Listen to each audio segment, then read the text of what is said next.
Hi friends, welcome back to my channel. ಇವತ್ತಿನ ವಿಡಿಯೋದಲ್ಲಿ ಗರ್ಭಿಣಿ ಸ್ತ್ರೀಯರಿಗೆ ಈ ಒಂದು 4 ಡೌಟ್ ಬಂದು ಗರ್ಭಿಣಿ ಸ್ತ್ರೀಯರಿಗೆ ಹಾಸ್ಪಿಟ್ಲ್ ವಿಷಯದಲ್ಲಿ ಇದ್ದೇ ಇರುತ್ತೆ. ಡೆಲಿವರಿ ವಿಷಯದಲ್ಲೂ ಇರುತ್ತೆ. ಅಂದರೆ ಹಾಸ್ಪಿಟ್ಲಿಗೆ ಹೋದ್ಮೇಲೆ ಯಾವ ರೀತಿ ನಮಗಲ್ಲಿ ನಡ್ಕೊಳ್ತಾರೆ, ಯಾವ ರೀತಿ ನಮಗಲ್ಲಿ ಟ್ರೀಟ್ಮೆಂಟ್ಸ್ ನಡೆಯುತ್ತೆ, ಸ್ಟಾರ್ಟಿಂಗ್ ಪ್ರೊಸೀಜರ್ ಏನು, ಈ ರೀತಿ ಯೋಚನೆಗಳು ಜಾಸ್ತಿ ಇರುತ್ತೆ. ನಾರ್ಮಲ್ ಆಗಲಿ ಸಿ ಸೆಕ್ಷನ್ ಆಗಲಿ ಈ ಕಾಮನ್ ಕ್ವೆಶನ್ಸ್ ಬಂದು ಎಲ್ಲ ಹೆಣ್ಮಕ್ಳಲ್ಲೂ ಬರೋದು. ಮೊದಲನೇದಾಗಿ ಬಂದು ನಮಗೆ ಪ್ರೈವೇಟ್ ಭಾಗವನ್ನು ಅಂದರೆ ವಜನಲ್ ಪಾರ್ಟನ್ನು ಬಂದು ಕ್ಲೀನ್ ಮಾಡ್ತಾರಾ, ಇಲ್ಲಾಂದರೆ ನಾವೇ 9 ಮಂತ್ ಅಷ್ಟೊತ್ತಿಗೆ ನೀಟಾಗಿ ಹೇರ್ ಎಲ್ಲ ರಿಮೂವ್ ಮಾಡ್ಕೊಂಡು ಹೋಗಬೇಕಾ? ಸೊ ಇದಕ್ಕೆ ನಾನು ಕ್ರೀಮ್ಸ್ ಎಲ್ಲ ಬರುತ್ತಲ್ಲ ಅದನ್ನು ಯೂಸ್ ಮಾಡ್ಬೋದಾ, ಇಲ್ಲ ಮಿಷಿನ್ ಯೂಸ್ ಮಾಡಿಬಿಟ್ಟು ನಾನು ಅದನ್ನೆಲ್ಲ ಕ್ಲೀನ್ ಮಾಡ್ಕೋಬೋದಾ ಹೇರ್ನ ಅಂತ ತುಂಬ ಜನ ಬಂದು ಅಂದ್ಕೊಳ್ತೀರಾ. ಬಟ್ ನಿಮಗೆ ವರಿ ಬೇಡ. ಈ ಒಂದು ಸಮಯದಲ್ಲಿ ಯಾವುದೇ ಕಾರಣಕ್ಕೂ ಯಾವುದೇ ಕ್ರೀಮ್ಸನ್ನು ಬಂದು ಯೂಸ್ ಮಾಡಬೇಡಿ, ಮತ್ತು ಹೇರನ್ನು ಬಂದು ರಿಮೂವ್ ಮಾಡೋಕ್ಕೇ ಹೋಗಬೇಡಿ. ನಿಮಗೆ ಕಷ್ಟ ಆಗುತ್ತೆ, ಯಾಕಂದರೆ ಹೊಟ್ಟೆ ದೊಡ್ಡದಾಗಿರೋದ್ರಿಂದ ಬಗ್ಗಿ ಮಾಡ್ಕೊಳ್ಳೋದಕ್ಕೆ ನಿಮಗೆ ನೀಟಾಗಿ ಅದು ಕಾಣಿಸೋದು ಇಲ್ಲ. ಮಾಡಿಕೊಂಡು ಆಮೇಲೆ ಅದನ್ನು ಬ್ಲೇಡ್ಸ್ ಯೂಸ್ ಮಾಡಿದ್ರೆ ಖಂಡಿತವಾಗ್ಲೂ ಕುಯ್ಕೊಂಡು ರಕ್ತ ಬರೋದಕ್ಕೆ ಚಾನ್ಸ್ ಇರುತ್ತೆ. ಹಾಗಾಗಿ ನೀವು ರಿಸ್ಕ್ ತೊಗೊಳಕ್ಕೆ ಹೋಗಬೇಡಿ. ಹಾಸ್ಪಿಟ್ಲಲ್ಲಿ ನಿಮಗೆ ಎಲ್ಲ ರೀತಿ ಪ್ರೊಸೀಜರ್ ಅವ್ರು ಮಾಡ್ತಾರೆ. ನಾರ್ಮಲ್ ಆಗಲಿ ಸಿ ಸೆಕ್ಷನ್ ಆಗಲಿ ನಿಮಗೆ ನೀಟಾಗಿ ಕ್ಲೀನ್ ಮಾಡ್ತಾರೆ. ಸಿ ಸೆಕ್ಷನ್ ಆಗುವಾಗ ಅವ್ರು ಏನು ಮಾಡ್ತಾರೆ ಅಂದರೆ ಹೊಟ್ಟೆ ಭಾಗದಲ್ಲೂ ಕೂದಲು ಇರಬಾರ್ದು ಅಂತ ಕ್ಲೀನ್ ಮಾಡ್ತಾರೆ, ಮತ್ತು ಬೆನ್ನಿನ ಭಾಗದಲ್ಲಿ ಅನಸ್ತೇಷಿಯಾ ಕೊಡೋದ್ರಿಂದ ಅಲ್ಲಿನೂ ಕೂಡ ಸ್ವಲ್ಪ ಹೇರನ್ನು ರಿಮೂವ್ ಮಾಡ್ತಾರೆ. ಇದು ಕೆಲವು ಹಾಸ್ಪಿಟಲ್ಸಲ್ಲಿ ನಡೆಯುತ್ತೆ, ಕೆಲವು ಹಾಸ್ಪಿಟಲ್ಸಲ್ಲಿ ಹೇರ್ ಬೆನ್ನಲ್ಲಿ ತೆಗೆಯೋದು ಬಂದು ನನಗೆ ಡೌಟೇನೆ ಅದು. ಬಟ್ ತೆಗಿತಾರೆ, ಹೊಟ್ಟೆ ಭಾಗದಲ್ಲೂ ತೆಗಿತಾರೆ, ಮತ್ತು ನಿಮಗೆ ವಜೈನಲ್ ಪಾರ್ಟಲ್ಲೂ ತೆಗಿತಾರೆ. ಸಿ ಸೆಕ್ಷನ್ ಆಗೋರಿಗೆ. ನಾರ್ಮಲ್ ಆಗೋರಿಗೆ ನಾರ್ಮಲ್ ಆಗಿ ವಜೈನ ಪಾರ್ಟಲ್ಲಿ ಬಂದು ನೀಟಾಗಿ ರಿಮೂವ್ ಮಾಡ್ತಾರೆ. ಅದೆಲ್ಲ ಒಂದು ಫೆಸಿಲಿಟಿ ಕೂಡ ಹಾಸ್ಪಿಟ್ಲಲ್ಲಿ ಇರುತ್ತೆ. ನೀವು ಹೆದರ್ಕೊಳ್ಳುವಂಥ ಅವಶ್ಯಕತೆ ನಿಮಗಿಲ್ಲ.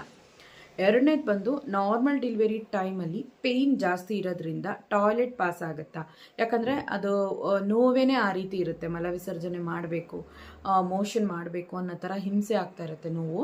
ಅದು ನಮಗಾಗುತ್ತಾ? ನಮಗೆ ಮಲವಿಸರ್ಜನೆ ಆಗೋ ಥರ ಅಲ್ಲಿ ಏನಾದರೂ ಒಂದು ವೇಳೆ ಆ ಥರ ಆಗ್ಬಿಡ್ತು ಅಂದರೆ ಅವ್ರು ಬೈತಾರ, ಆ ಥರ ಎಲ್ಲ ಅನ್ಕೋತೀರಾ. ಆ ಥರ ಎಲ್ಲ ಏನೂ ನಿಮಗೆ ತೊಂದರೆ ಆಗಲ್ಲ.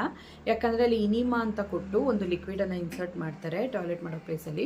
ಸೊ ಅಲ್ಲಿ ನಿಮಗೆ ಎಲ್ಲ ರೀತಿಯ ಒಂದು ಮಲ ಹೊರಗಡೆ ಬರೋ ಥರ ಅದು ಅಂದರೆ ಭೇದಿ ಆಗೋ ಥರ ಆಗುತ್ತೆ. ಎಲ್ಲನೂ ಹೊರಗಡೆ ಬಂದುಬಿಡುತ್ತೆ. ಅದು ನಮಗೆ ಇಂಟೇಕಾಗಿ ಕೊಡಲ್ಲ.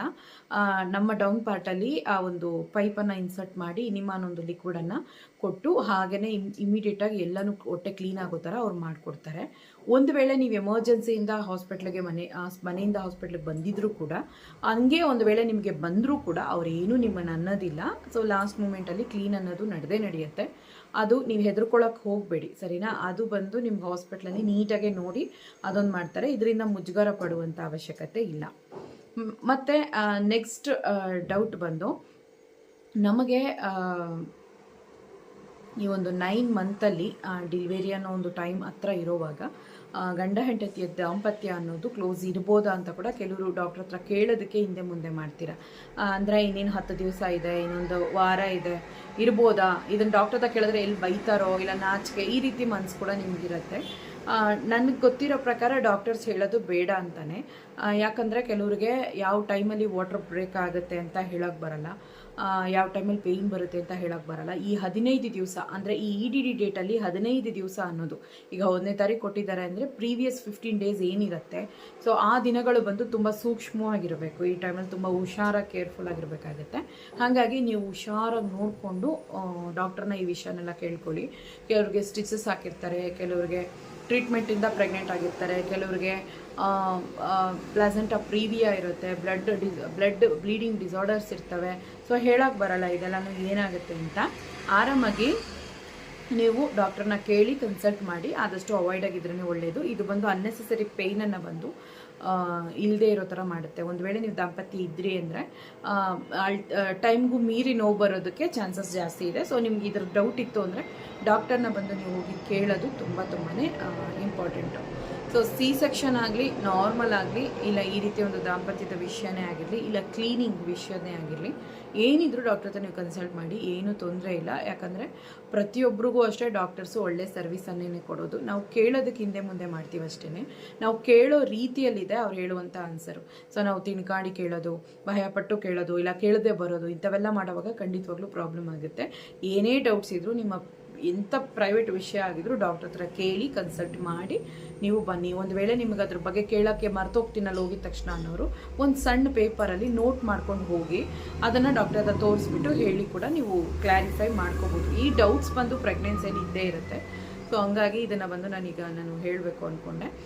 ಮತ್ತು ನಾರ್ಮಲ್ ಡೆಲಿವರಿ ಆಗೋವಾಗ ಮಗು ಹುಟ್ಟಿದ ತಕ್ಷಣ ಸಡನ್ನಾಗಿ ಮಗುನ ತೋರಿಸ್ತಾರಾ ಇಲ್ಲ ಆಮೇಲೆ ತೋರಿಸ್ತಾರಾ ಅನ್ನೋ ಥರ ಕೇಳಿದ್ದಾರೆ ಕೆಲವರು. ಮತ್ತು ಸಿ ಸೆಕ್ಷನಲ್ಲೂ ಅಷ್ಟೇ ಹುಟ್ಟಿದ ತಕ್ಷಣ ತೋರಿಸಲ್ಲ, ಮಗುನ ನೀಟ್ ಮಾಡಿ ಕ್ಲೀನ್ ಮಾಡಿಬಿಟ್ಟು ಆಮೇಲೆ ತೋರಿಸ್ತಾರೆ. ನನಗೆ ಫಸ್ಟ್ ಬೇಬಿನ ತೋರಿಸಲೇ ಇಲ್ಲ, ಅಮ್ಮ ಅಪ್ಪ ಹತ್ರ ಕೊಟ್ಟಿದ್ರು. ನಮ್ಮ ಮನೆಯವರು ನಮ್ಮ ಅಮ್ಮ ಅಪ್ಪ ಎಲ್ಲ ವೆಯ್ಟ್ ಮಾಡ್ತಾಯಿದ್ರು. ಸೊ ಅಲ್ಲಿ ಮಗು ಇತ್ತು.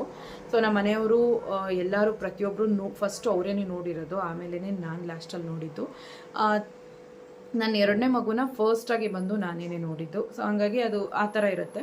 ನಾರ್ಮಲ್ ಡೆಲಿವರಿ ಆಗುವಾಗ ಕೆಲವು ಹಾಸ್ಪಿಟಲ್ಸಲ್ಲಿ ಹಾಗೇ ತೋರಿಸ್ತಾರೆ, ಕೆಲವು ಹಾಸ್ಪಿಟಲ್ಸಲ್ಲಿ ನೀಟಾಗಿ ತೋರಿಸ್ತಾರೆ. ಸೊ ಇದು ಬಂದು ಕೆಲವೊಂದು ಕಡೆ ಕೆಲವೊಂದು ಪ್ರೊಸೀಜರ್ ನಡೆಯುತ್ತೆ. ಮತ್ತು ಇನ್ನೊಂದು ಡೌಟು, ಹಸ್ಬೆಂಡನ್ನು ಡೆಲಿವರಿ ರೂಮಲ್ಲೆಲ್ಲ ಬಿಡ್ತಾರಾ? ನಾವು ಟಿ ವಿಯಲ್ಲೆಲ್ಲ ನೋಡ್ತೀವಿ, ಫೋನಲ್ಲೆಲ್ಲ ನೋಡ್ತೀವಿ, ಯೂಟ್ಯೂಬ್ಸಲ್ಲಿ ನೋಡ್ತೀವಿ, ತುಂಬ ವ್ಲಾಗರ್ಸ್ ಹಾಕಿದ್ದಾರೆ ಬಿಡೋ ಥರ ಅಂತೆಲ್ಲನೂ.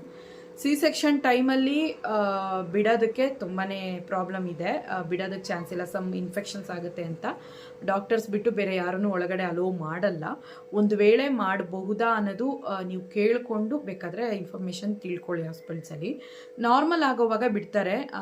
ಸುಮಾರು ಹಾಸ್ಪಿಟಲ್ಸಲ್ಲಿ ಈಗ ಗಂಡ ಜೊತೇಲಿ ಇರಬೇಕು ಧೈರ್ಯಕ್ಕೆ ಅನ್ನೋ ಕಾರಣಕ್ಕೆ ಬಿಡ್ತಾ ಇದ್ದಾರೆ ಈಗೆಲ್ಲನೂ. ಒಂದೊಂದು ಹಾಸ್ಪಿಟ್ಲಲ್ಲಿ ಒಂದೊಂದು ಥರ ಸ್ಟ್ರಿಕ್ಟು ಒಂದೊಂದು ರೂಲ್ಸ್ ಇರುತ್ತೆ. ಕೇಳ್ಕೊಂಡು ನೀವು ಬೇಕಾದರೆ ನಿಮ್ಗೆ ಒಳಗಡೆ ಹಸ್ಬೆಂಡ್ ಹೋಗಬೇಕು ಇರಬೇಕು ಜೊತೇಲಿ ಅಂದರೆ ನೀವು ಕೇಳಿ ಅವ್ರನ್ನ ಬರೆಸ್ಕೋಬೋದು. ಸೊ ಒಂದೊಂದು ಹಾಸ್ಪಿಟಲ್ ಒಂದೊಂದು ಥರ, ನಾರ್ಮಲಲ್ಲೂ ಬಿಡಿಸ್ಕೊಳ್ತಾರೆ. ಕೆಲವು ಸಿ ಸೆಕ್ಷನ್ ಟೈಮಲ್ಲಿ ರಿಕ್ವೆಸ್ಟ್ ಮಾಡಿನೂ ಹಸ್ಬೆಂಡನ್ನು ಕರೆಸ್ಕೋತಾರೆ. ನೋಡಿ ನೀವು ಹಾಸ್ಪಿಟ್ಲಲ್ಲಿ ಕೇಳಿಬಿಟ್ಟು ಅದಕ್ಕೆ ತಕ್ಕ ಹಾಗೆ ತೀರ್ಮಾನಗಳನ್ನ ಮಾಡ್ಕೊಳ್ಳಿ. ಈ ವಿಡಿಯೋ ಖಂಡಿತವಾಗ್ಲೂ ನಿಮ್ಗೆ ಯೂಸ್ಫುಲ್ ಆಗಿರುತ್ತೆ ಅನ್ಕೋತೀನಿ. ಹಾಗೆ ಬಂದು ತುಂಬ ಡೌಟ್ಸ್ ಬಗ್ಗೆ ತುಂಬ ಕೆಲವೊಂದು ವೀಡಿಯೋಸ್ ಬಂದು ಜಾಸ್ತಿನೇ ಅಪ್ಲೋಡ್ ಮಾಡಿದ್ದೀನಿ ನಾನು ನಾರ್ಮಲ್ ಡೆಲಿವರಿಗೆ.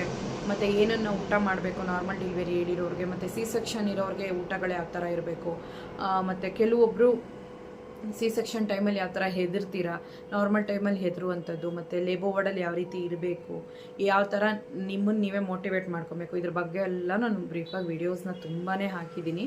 ನೀವು ಜಸ್ಟ್ ಚಾನಲ್ಗೆ ಹೋಗಿ ಚೆಕ್ ಮಾಡ್ತಾ ಬಂದರೆ ಸುಮಾರು ವೀಡಿಯೋಸ್ ನಿಮಗೆ ಸಿಗುತ್ತೆ. ನಿಮ್ಗೆ ಯಾವ್ದು ಬೇಕೋ, ನಿಮ್ಗೆ ಈ ಸಿಚುವೇಷನಲ್ಲಿ ಯಾವ ವಿಡಿಯೋ ಬೇಕೋ ಅದನ್ನು ಬಂದು ನೀವು ಓಪನ್ ಮಾಡಿ ನೋಡ್ಕೋಬೋದು. ಯಾಕಂದರೆ ಪ್ರತಿ ಸತಿನೂ ರಿಪೀಟೆಡ್ ವಿಡಿಯೋ ಹಾಕುವಾಗ ಕೇಳ್ತೀರಾ ರಿಪೀಟಾಗಿ ವಿಡಿಯೋ ಹಾಕ್ತೀರಾ ಅಂತ. ಈಗ ತೊಗರಿಕಾಳು ತಿನ್ಬೋದಾ ಅಂತ ವಿಡಿಯೋ ಹಾಕಿರ್ತೀನಿ, ಅವರೆಕಾಯಿ ತಿನ್ಬೋದಾ ಅಂತ ಹಾಕಿರ್ತೀನಿ. ಪ್ರತಿ ಸತಿ ಅದೇ ರಿಪೀಟಾಗಿ ಹಾಕೋದು ಬೇಡ ಅಂತ. ಸೊ ಪ್ರತಿಯೊಬ್ಬರಿಗೂ ಅಷ್ಟೇ ಎಲ್ಲ ಥರ ವಿಷಯಗಳಿಗೂ ಸುಮಾರು ವಿಷಯಗಳನ್ನು ನಾನು ತಿಳ್ಕೊಂಡು ಅದ್ರ ಬಗ್ಗೆ ಫುಲ್ಲಾಗಿ ಸರ್ಚ್ ಮಾಡಿನೇ ವಿಡಿಯೋನೇ ಹಾಕೋದು. ಏನೋ ಹೇಳಬೇಕು ಅಂತ ಕ್ಯಾಮ್ರಾ ಓಪನ್ ಮಾಡೋದಲ್ಲ, ನಾಲೆಡ್ಜ್ ತಿಳ್ಕೊಂಡೇ ಹೇಳೋಂಥದ್ದು. ಸೊ ಹಂಗಾಗಿ ನಿಮಗೆ ವೀಡಿಯೋಸ್ ಸುಮಾರು ಸಿಗುತ್ತೆ, ನೀವು ಚೆಕ್ ಮಾಡಿ ನೋಡಿ ಚಾನಲಲ್ಲಿ. ಖಂಡಿತವಾಗ್ಲೂ ನಿಮಗೆ ಯೂಸ್ಫುಲ್ ಆಗಿರುತ್ತೆ. ಈಗ ಹೊಸದಾಗಿ ಪ್ರೆಗ್ನೆಂಟ್ ಆಗಿದ್ದೀರಾ, ಫಸ್ಟ್ ಪ್ರೆಗ್ನೆನ್ಸಿ ಅಂದ್ರೂ ನಿಮ್ಗೆ ಯೂಸ್ಫುಲ್ ಆಗಿರುತ್ತೆ. ಇಲ್ಲ ಈಗ ನೀವು ಒಂದು ಮಗು ಆದಮೇಲೆ ಇನ್ನೊಂದು ಮಗುಗೆ ನೋಡ್ತಾ ಇದ್ದೀರಾ ಅಂತಂದ್ರೂ ಆ ವೀಡಿಯೋಸ್ ನಿಮಗೆ ಯೂಸ್ಫುಲ್ ಆಗುತ್ತೆ. ಓಕೆ ಫ್ರೆಂಡ್ಸ್, ಈ ವಿಡಿಯೋ ನಿಮ್ಗೆ ಏನಿಸ್ತು ಕಮೆಂಟ್ ಮಾಡಿ. ಡೌಟ್ಸ್ ಎಲ್ಲ ಕ್ಲಾರಿಫೈ ಆಗಿರುತ್ತೆ ಅಂತೀನಿ. ಚೆಕ್ ಬಾಯ್.